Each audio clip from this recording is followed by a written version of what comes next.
పైసలు లేక ఆర్థిక ఇబ్బందుల వల్ల అమలు చేస్తున్నామని చెప్పుకొచ్చినప్పటికీ అది కారణం కానే కాదు.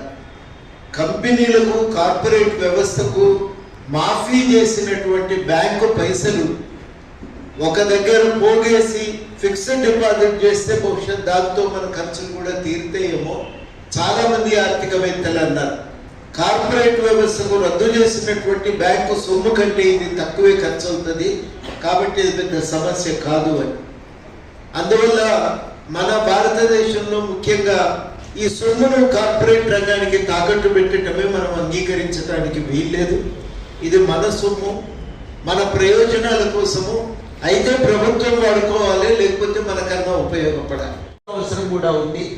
వారు ఒక మంచి సూచన చేసింది, టీచర్లందరూ ఒక వేదిక మీద పెడితే ఒక ప్రయత్నం చేద్దామని. ఇది కూడా కొత్త ప్రయోగమే కదా. అశోక్ గారు టీపీటీఎఫ్ అధ్యక్షుడిగా అనేక సంఘాలు కలిపి వాళ్ళు జేఏసీగా ఏర్పడ్డాయి. ఏవో ఒకటి రెండు మినహా అన్నీ ఉన్నాయి. అందుకని మీరు కొంత మల్లురవి గారితో టచ్లో ఉండి ఈ ప్రయోగం కూడా నాకు బాగుంది అనిపిస్తుంది. అందరం కలిసి 4-5 సీరియస్ డిమాండ్ ముందు పెడితే మన డిమాండ్ ఓపీఎస్ 317 బాధితులు, పండితులకు సంబంధించినవి, పీఈటీలకు సంబంధించినవి అన్నీ ఒక 10 కంటే కూడినాయి. ఈ 10 పరిష్కరిస్తే మనం కొంత సాఫీగా సాగుతూ ఉంటాయి. స్కూల్కు సంబంధించినవి ఒక 7-8 ఉంటాయి కావచ్చు. అవిటిని కూడా మనం సీరియస్గా లిస్ట్ అవుట్ చేసి మనం పెట్టగలిగితే గవర్నమెంట్ ముందు మనకు కూడా ఒక ఉపయోగం ఉంటుంది. ఇవి నా దృష్టిలో చాలా సీరియస్గా ఆలోచించవలసిన కొత్త పద్ధతి. 10 సంవత్సరాలుగా ఏ ప్రజాస్వామిక డిమాండ్లను లేవనెత్తుతూ ఏ మార్పు కోసం పోరాటం చేసినారో ఆ పోరాటాల ఫలితంగా వచ్చింది. మరి ఆ పోరాటాలు వెనుక ఉన్నటువంటి లక్ష్యాలన్నింటినీ మరి ఎన్నికల సమయంలో కాంగ్రెస్ పార్టీ గుర్తించడం, వాటి పరిష్కారాన్ని బాధ్యతగా స్వీకరించడం అనేది మనకు ఇవాళ ఒక వరం లాంటిది. ఆ పరిస్థితిలో ఇలా తప్పకుండా మన సమస్యలు పరిష్కారం అయ్యే అవకాశం ఉంది. మనం కూడా గుర్తించవలసింది ఏంటంటే ఒక సంభాషణ అనేది కొనసాగించడానికి అలా విసులుబాటు ఉంది. మల్లురవి లాంటి వాళ్ళు అందరికీ అందుబాటులో ఉండేటువంటి వ్యక్తులు వారు ఉన్నారు కాబట్టి మనం చాలా విషయాలు ప్రభుత్వానికి చేరుకోవడానికి ఇది సులువైనటువంటి పద్ధతి. ప్రభుత్వం దగ్గరికి వెళ్దాం, మాట్లాడుకుందాం, సమస్యల పరిష్కారానికి ఒక ప్రయత్నం చేద్దాం. ఆ ప్రయత్నమే మన ముందు ఉన్నటువంటి ఇది ఉపయోగకరమైంది. నాకే ఒక్కొక్కసారి విచిత్రం అనిపిస్తుంది మల్లురవి గారు పొద్దున లేస్తే ఏ ధర్నా ఏ మీటింగ్ ప్లాన్ చేసుకునేది.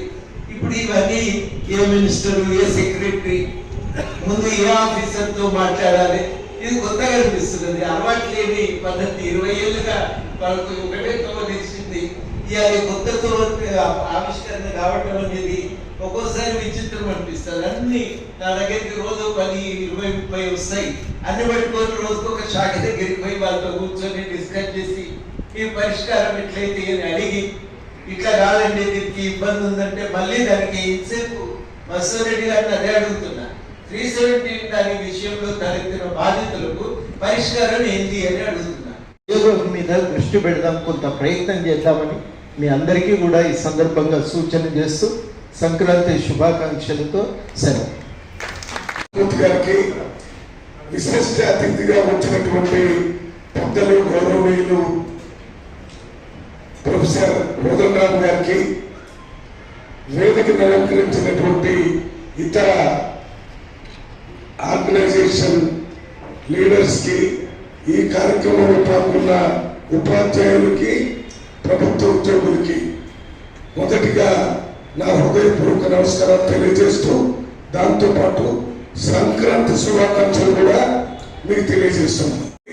ఏదో ఉద్యోగాలు లేవని మీటింగ్ పెడదామంటే అర్ధరాత్రి 3 గంటలకి కిటికీలు తలుపులు పగలగొట్టి అరెస్ట్ చేసినటువంటి ప్రభుత్వానికి బుద్ధి చెప్పాలంటే ప్రజల కోసం నిరంతరం పోరాటం చేస్తున్నటువంటి తెలంగాణ కోసం, తర్వాత ప్రజల కోసం సామాజిక న్యాయం జరగాలి, ఉద్యోగస్తులకు జరగాలి, పేద ప్రజలకు ఏం జరగాలో కూడా ఓటర్ రేషన్ కార్డులు ఇచ్చే దగ్గర కానీ, ఇల్లు కట్టించే దాని విషయంలో కానీ, లేక అన్నిటి విషయంలో ఆయన మనకు ఆదర్శంగా ఈ 10 సంవత్సరాలు ఆ ప్రభుత్వం మీద పోరాటం చేస్తూ మొన్న జరిగినటువంటి ఎన్నికల్లో కూడా ఏ రకమైన కండిషన్ పెట్టకుండా ఆ ప్రభుత్వం ముందు అప్రజాస్వామ్య కేసీఆర్ ప్రభుత్వం వెద్దదిగాలని వారు సంపూర్ణ మద్దతుని బహిరంగంగా వ్యక్తపరచడమే కాకుండా మరి రాహుల్ గాంధీ గారితో ప్రత్యేకంగా కూర్చొని వారితో కూడా మాట్లాడారు, రేవంత్ రెడ్డి గారితో మాట్లాడారు. అందువల్ల వారికి అన్ని రకాలుగా ఈ ప్రభుత్వం గుర్తింపు ఇవ్వాల్సినటువంటి అవసరం ఉంది. మీరు తప్పకపోవడం ద్వారా మీరందరూ కూడా ఆయన గుర్తించాలి. మీరే కాదు, సామాన్య ప్రజలు కూడా కోరుకుంటారు. ఎందుకంటే ప్రతి యూత్ అదేమి పోడు అడవి ప్రజల గురించి చాలా పోరాటం చేశారు. అసైన్ భూములు ఎస్సీ ఎస్టీ బీసీ మైనార్టీస్ కి ఇందిరాగాంధీ టైంలో ఇచ్చిన భూములన్నీ లాక్కుంటుంటే తీసుకోవద్దని పోరాటం చేశారు. పోడు భూములు అప్పుడు పార్లమెంట్ లో బిల్లు పెట్టి బిల్లు ద్వారా ఇచ్చినటువంటి పట్టాలు ఉంటే కూడా అది ఏదో సోషల్ ఫారెస్ట్ పేరుతో వాటన్నింటి గుంజుకొని మళ్ళీ ఇబ్బంది పెట్టినటువంటి పరిస్థితులకు వ్యతిరేకంగా పోరాటం చేసి ఒక జాయింట్ పోరాట కమిటీ వేసినప్పుడు ఆ కమిటీలో నేను కాంగ్రెస్ పార్టీ మెంబరు, వారు చైర్మన్ గా కమిటీని మా కాంగ్రెస్ పార్టీ తరఫున అప్పుడు వేసుకోవడం జరిగింది. అటువంటి నాయకుడికి గుర్తింపు ఇస్తున్నారనే విషయాన్ని తప్పనిసరిగా ప్రజలందరూ గమనిస్తారు. అది కాకుండా ఆయన ఆ శ్రమ ఏమీ లేకుండానే ఈ సమస్యల కోసం పోరాటం, ఇంకా మరి ఆయనకి అవకాశం వస్తే ఈ సిపిఎస్ ఓపీఎస్సీ కాకుండా నేను చెప్పినటువంటి సరే ఇది కూడా టేకప్ చేయాలి. నేను ఆల్రెడీ ముఖ్యమంత్రికి ఒక లెటర్ ఇచ్చాను. ఈ ఎస్ఐ భూముల గురించి వాళ్ళ భూములు గుంజుకున్నారు చాలా, దాన్ని ఎట్లా తీసుకోవడం ఒకటి, ఆ ఉన్న ఎస్ఐ భూములందరికీ పట్టా భూములతో సమానంగా హక్కులు కల్పించాలని కాంగ్రెస్ పార్టీ చెప్పింది. మన టీజీఎస్ అధ్యక్షులు కోదండరామ్ గారు కూడా చెప్పారు. ఆ యూనియన్స్ ఉన్నాయి, ఆ యూనియన్ నెంబర్ 1 to 15 16 రాసుకున్నాం. వీళ్ళందరూ యూనియన్స్ అందరూ ఈ సిపిఎస్ తో పాటు సీఎం గారు ఇప్పుడు ఢిల్లీ పోయారు, అక్కడ నుంచి మణిపూర్ పోతారు, అక్కడ నుంచి మళ్ళీ దావోస్ పోతారు, దావోస్ నుంచి 21, 22 ఇక్కడికి వస్తారు. ఒక్కరోజు మన టీచర్స్ అదే రకంగా మీతో కలిసి వచ్చే యూనియన్ ఎవరైనా ఉంటే వాళ్ళు ఒక మీటింగ్ రవీంద్ర భారతిలో మన ఒక జేఏసీ లాగా ఏర్పడి మన కోదండరామ్ గారి సలహా తీసుకొని అక్కడ మాట్లాడి ఒక్క సీఎం గారిని ఆ రోజు పిలిచి సమస్యలు ఆ యూనియన్లు అందరి ప్రకారం యూపీఏ ప్రభుత్వం 2004లో ఏర్పడినప్పుడు 14, 15 పార్టీలు ఉన్నాయి, కమ్యూనిస్ట్ పార్టీలు కూడా ఉన్నాయి దాంట్లో, సిపిఐ సిపిఎం. వీళ్ళందరూ కూర్చొని ఒక నిర్ణయానికి వచ్చారు. మీ యూనియన్స్ అందరూ కూర్చొని కామన్ మినిమం పాయింట్స్ ఏంటో మీరందరూ ఇప్పుడు సిపిఎస్ టు ఓపీఎస్ అని అడిగేది అందరూ అడుగుతారు. అదే రకంగా స్పౌస్ ట్రాన్స్ఫర్ అనేది అందరూ అడుగుతారు. అదే రకంగా జోనల్ ట్రాన్స్ఫర్స్, జోనల్ ట్రాన్స్ఫర్స్ అంటే స్థానికత మీద వస్తుంది. 2000 సంవత్సరంలో మన చెవులన్నింటిలో పూలు పెట్టి ఒక ఉపాధ్యాయ ఉద్యమాన్ని నిర్వీర్యం చేసిన దాంట్లో కేసీఆర్ ప్రధానమైనటువంటి పాత్ర పోషించారు. దాంట్లో పాల్పడడంలో జై తెలంగాణ చెప్పి ఉన్న సంఘాలన్నింటిని దించి 9.5 సంవత్సరాలు మనతో చాకింగ్ చేసుకొని తెలంగాణ వచ్చిన తర్వాత మళ్ళా బీర్లు బార్ల కౌంటర్లు వాళ్ళకే అప్పచెప్పారు. ఆమె రైట్ ఆరా మేడ్చల్ల బీర్లు బార్లు తాగింది ఎవడు? అంటే ఇటువంటి వాతావరణం లోపల ఒక టీచర్గా మనం ఆలోచించాం. ఎవరో ఆమె 317 ఒక ఆయన మ్యాథమెటిక్స్ టీచర్. నేనేమంటున్నా అంటే ఒక ఓపీఎస్ అనేటటువంటిది లేకపోతే న్యూ పెన్షన్ స్కీమ్ అనేటటువంటిది ఉపాధ్యాయ సంఘంగా నీ బాధ్యతనా కాదా? 317 బాధితులు, భార్యాభర్తల బాధితులు డిఎస్సి దగ్గర ఉంటే వాళ్ళ మీద లాఠీలు చూపిస్తుంటే, గుర్రాలు ఎక్కిస్తుంటే మనం ఇక్కడ కూర్చొని ప్రెస్ మీట్లు పెట్టే ప్రయత్నం చేసేటటువంటి సంఘాలకు ఇది కనువిప్పు కావాలి. ఎట్లయితే దొరకు కనువిప్పు అయిందో మీకు కూడా కనువిప్పు కావాలి. ఇక్కడ వాళ్ళు ఎవరు లేరు కాబట్టి నేను చాలా స్పష్టంగా మాట్లాడుతున్నా. అశోకాన్ని క్షమించమని కూడా కోరుతున్నాను. ఉట్టికెక్కలను కూడా స్వర్గానికి ఎక్కినట్టు ఈ రాష్ట్రంలో మీరు పీకింది ఏం లేదు. సార్ ఖచ్చితంగా ప్రభుత్వంలో ఒక అడ్వైజరీ రోల్ అనేటటువంటి సార్ ఉంటుంది. సార్ యొక్క 9.5 సంవత్సరాలు అందుకే సార్ ఉన్నాడేమో అనిపించింది. నేను ఒకసారి అనుకున్నా, సార్ ఇవన్నీ ఎందుకు, కూతురు అమెరికాలో ఉందో కొడుకు అమెరికా ఉందో పోతే ఓ పని అయిపోతుంది, రోజు ఇట్లు చూసి మేము భరించలేకపోతుంది. ఇవన్నీ నేను అసెంబ్లీ కూడా చూసాను. ఇప్పుడు మొన్న అసెంబ్లీ చూసాను, అంతకుముందు ఎవరు చూసినట్టుగా.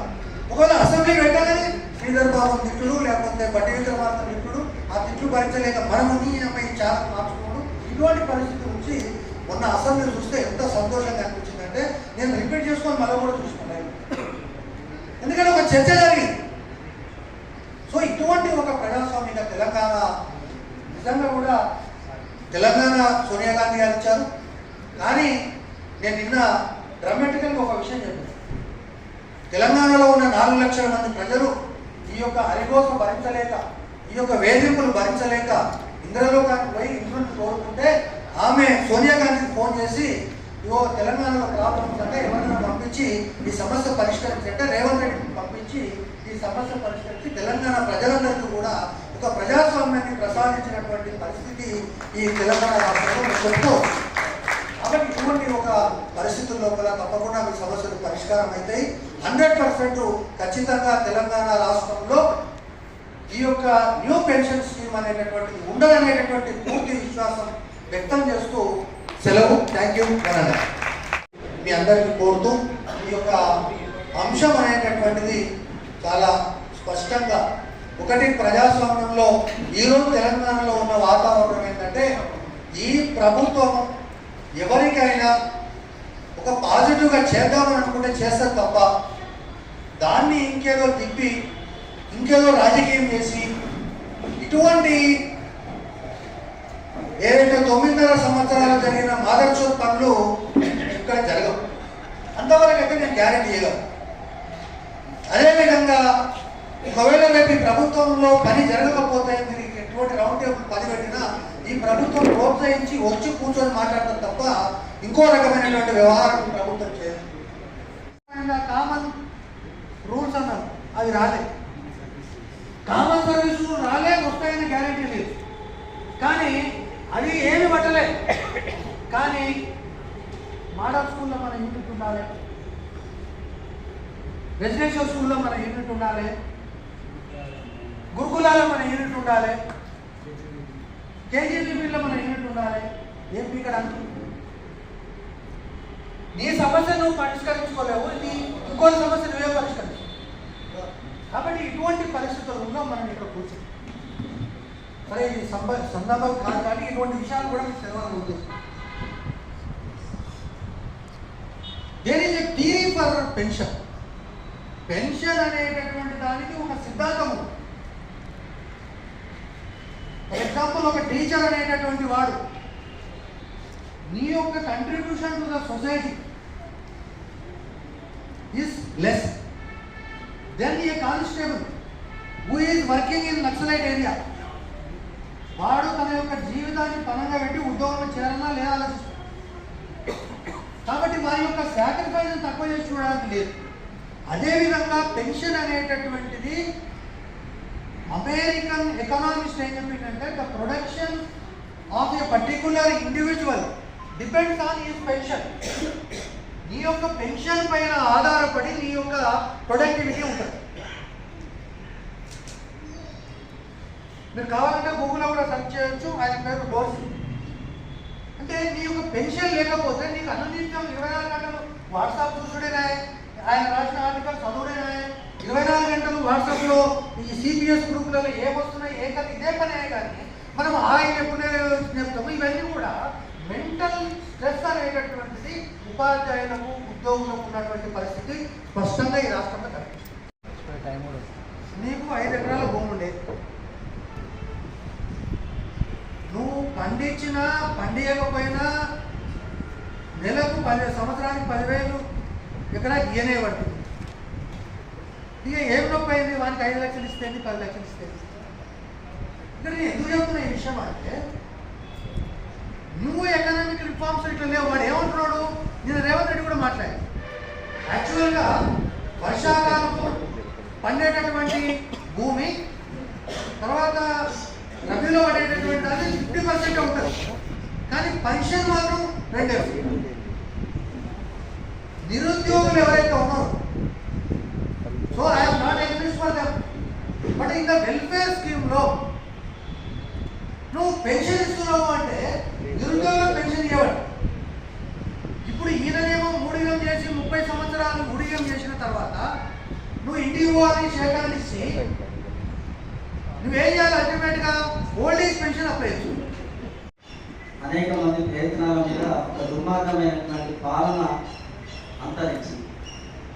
ఇక్కడ సిపిఎస్ వరకు మనం ఆలోచిస్తే కనుక ఉద్యోగస్తుల యొక్క సంక్షేమాన్ని ఆర్థికంతో ముడిపెట్టు అంతర్జాతీయ ద్రవ్యనిధి సంస్థ వరల్డ్ బ్యాంక్ ఇచ్చినటువంటి సూచనల మేరకు మన భారతదేశంలో 2004లో వచ్చింది ఈ వ్యవస్థ. ఆనాటి నుండి కూడా అందరూ ఆందోళన పడుతూ మొత్తంగా ఈ సిపిఎస్ రద్దు చేయాలని చెప్పి పోరాటాలు అయితే నడుస్తుంది. అంతా కూడా అండగంలో పడాలి, లేకపోతే అంటే భవిష్యత్తులో కూడా మనం కనుమరుగయ్యే పరిస్థితి ఏర్పడుతుంది.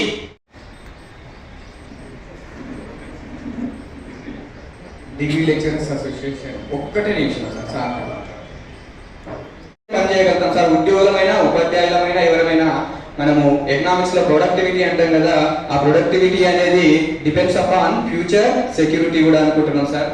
ఆ సెక్యూరిటీ మాకు మంచిగా ఉంటే మేము ఈ తెలంగాణ రాష్ట్ర ప్రజలకు అన్ని విధాలుగా సేవలు చేయడానికి ఉద్యోగులుగా మేము ఆత్మసంతృప్తితో ఉన్నప్పుడే అన్ని విధాలుగా సేవ చేయగలుగుతాం, మంచిగా చేయగలుగుతాం.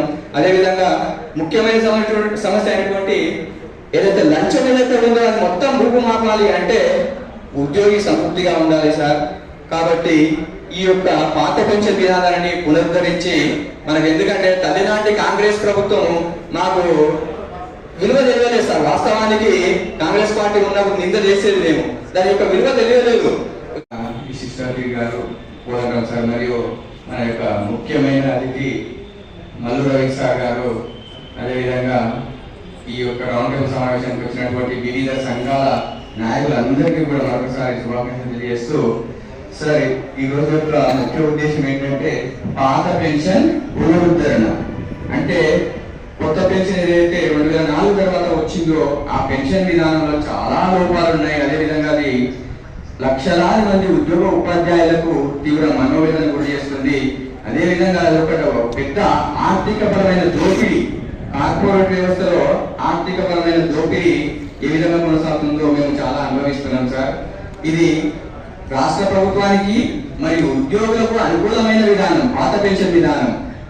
ప్రతి నెల ఉద్యోగి జీతంలో 10%, ప్రభుత్వం 10% కలిపి 20% జీతాలను నెల నెల మార్కెట్లో షేర్ మార్కెట్లో పెట్టుబడులు పెడుతుంది. షేర్ మార్కెట్లో పెట్టుబడులు పెట్టడం అంటే అది మొత్తం ఒడిదుడుకులతో కూడుకున్నటువంటి వ్యవస్థను తీసుకొచ్చి పెట్టినారు. అది ఏ రకమైనటువంటి ఉపాధ్యాయులకు సంక్షేమం గురించి చేస్తుందో అర్థం అవ్వట్లేదు sir. State model school general secretary Mahesh Kumar sir మాట్లాడాల్సింది. వాళ్ళ నాయన ఐసీయూలో ఉన్నా కూడా ఈ పెన్షన్ విధానం గురించి మాట్లాడడానికి వచ్చినట్టే అది ఎంత తీవ్రమైన సమస్యలో మనందరికీ తెలుసు సార్. ఇది చాలా తీవ్రమైన అంశం. ఈ ఆధ్వర్యంలో ఈ సమస్యకు పరిష్కారం అవుతుందని ఎంతో ఆశిస్తున్నాం సార్. Thank you sir. నిజంగా నాకు ఎందుకంటే ముందుగా అవకాశం నేను రిక్వెస్ట్ చేసే వచ్చాను సార్. ఎందుకంటే మా నాన్న కేర్ హాస్పిటల్ ఐసీయూలో 5 days నుంచి ఉన్నా, నేనే ఉన్నాను, ఒక్కరు ఎవరు లేరు. అయితే మా మోడల్ స్కూల్ సమస్య చాలా విచిత్రమైన సమస్య. ఎందుకంటే అన్ని విభాగాలు ఉన్నారు. మాది 2010లో గత యూపీఏ ప్రభుత్వం నోటిఫికేషన్ వేసింది, 2011లో ఎగ్జామ్స్ పెట్టింది, 2012లో రిజల్ట్ ఇచ్చింది, 2013లో అపాయింట్మెంట్ ఇచ్చింది, 2014 ఇచ్చింది, 15 ఇచ్చింది. మొన్నటి దాకా అపాయింట్మెంట్స్ కొనసాగుతుంది. అయితే అపాయింట్మెంట్ అయ్యేటప్పుడు మాకు ఏపీజీఎల్ఐసి తర్వాత సిపిఎస్ అమౌంట్ అని చేశారు. 2013 తెలంగాణ మైనారిటీ రెసిడెన్షియల్ స్కూల్ నుంచి వచ్చాము. వాస్తవానికి మనము ఇక్కడ ఆనందపడాల్సిన విషయం ఏంటంటే నా గోస చెప్పుకుంటే వినేవాడు ఎవడు లేడు. ఒక డిసెంబర్ 7 కంటే ముందు మన గోస వినేవాడు ఎవడు లేడు. మన గోస వినేవాళ్ళు, సమస్య పరిష్కారం కావాలంటే ముందుగా వినేవాళ్ళు ఉండాలి. ముందుగా మనం గట్టిగా సపోర్ట్ కొట్టి మన గోస వినేవాళ్ళను మన దగ్గరికి తెచ్చుకున్నాం. దానికోసం ఒకసారి ముందుగా సపోర్ట్ కొట్టినాం. నా సొసైటీలో నేను పనిచేస్తున్న దగ్గర నంబర్ ఆఫ్ ప్రాబ్లమ్స్ ఉన్నాయి.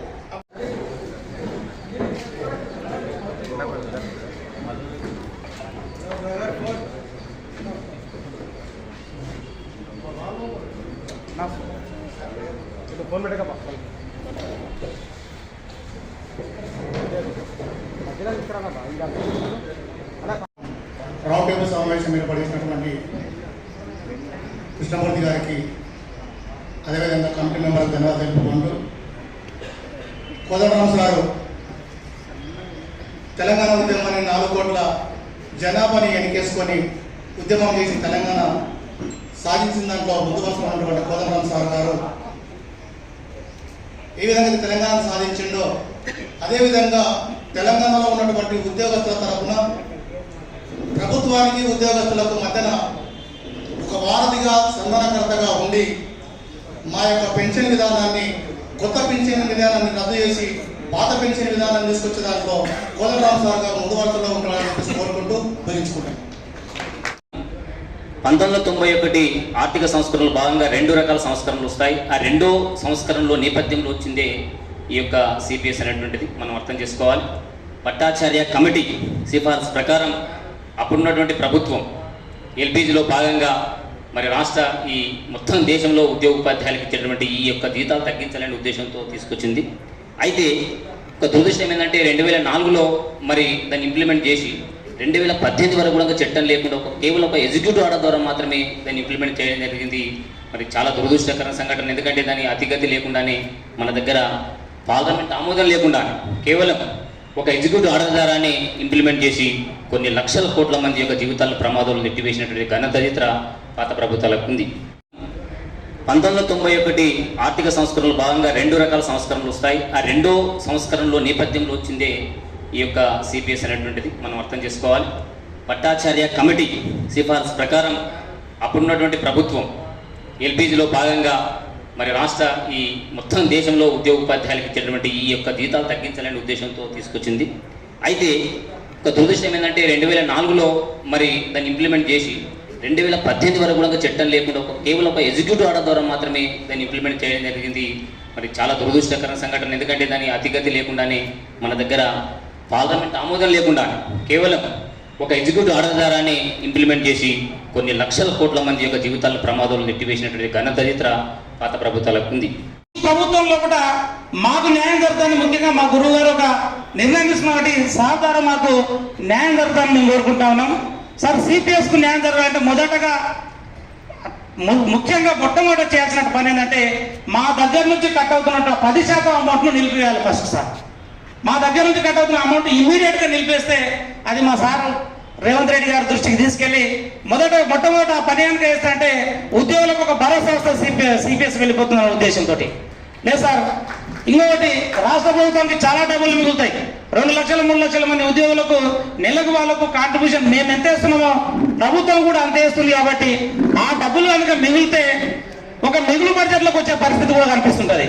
జార్ఖండ్, ఛత్తీస్గఢ్, హిమాచల్ ప్రదేశ్, రాజస్థాన్ మరియు ఈ మధ్యలో కర్ణాటక మరియు మహారాష్ట్ర ప్రభుత్వాలు కూడా దీని మీద పాజిటివ్ రెస్పాన్స్ ఇస్తున్నాయి. ఎందుకంటే నాయకుల కోసం కాకుండా సంస్థ కోసం మాత్రమే వాళ్ళు ఒక రకమైనటువంటి పాజిటివ్ దృక్పథంతో ప్రభుత్వం ఆలోచించి ఏ విధమైనటువంటి ఇంత పోరాటం జరుగుతున్నప్పుడు మనం పెన్షన్ కోసం ఒక ఉద్యోగి హక్కు కాబట్టి 1982 నగారా వర్సెస్ ప్రభుత్వానికి జరిగినటువంటి కేసులో ఉద్యోగం అనేటువంటిది పెన్షన్ భిక్ష కాదు, అది ఉద్యోగి ఇవ్వాల్సినటువంటి ఒక కనీస ధర్మం అనేటువంటి చట్టం ఉన్నప్పటికీ, కోర్టు ఆవరించినప్పటికీ కూడా ప్రభుత్వాన్ని తప్పుదోవ పట్టించేటువంటి వ్యక్తుల చేతిలో, ప్రభుత్వానికి తప్పుదోవ పట్టించే కొంతమంది నాయకుల చేతిలో బలి కాకుండా ఉద్యోగుల యొక్క భవిష్యత్తు కోసం ప్రైవేటు వ్యక్తుల చేతుల్లోకి వెళ్తున్నటువంటి సిపిఎస్ మరియు మ్యాచింగ్ గ్రాంట్ను ఏదో ఒక రకమైనటువంటి చట్టం ద్వారా ప్రిన్సిపల్స్ అకౌంట్స్ లో మా అమౌంట్, మన సిపిఎస్ అమౌంట్ ఏదో చేస్తే మా ప్రిన్సిపల్స్ కొంతమంది ఏం చేశారంటే చాలా దౌర్భాగ్యం.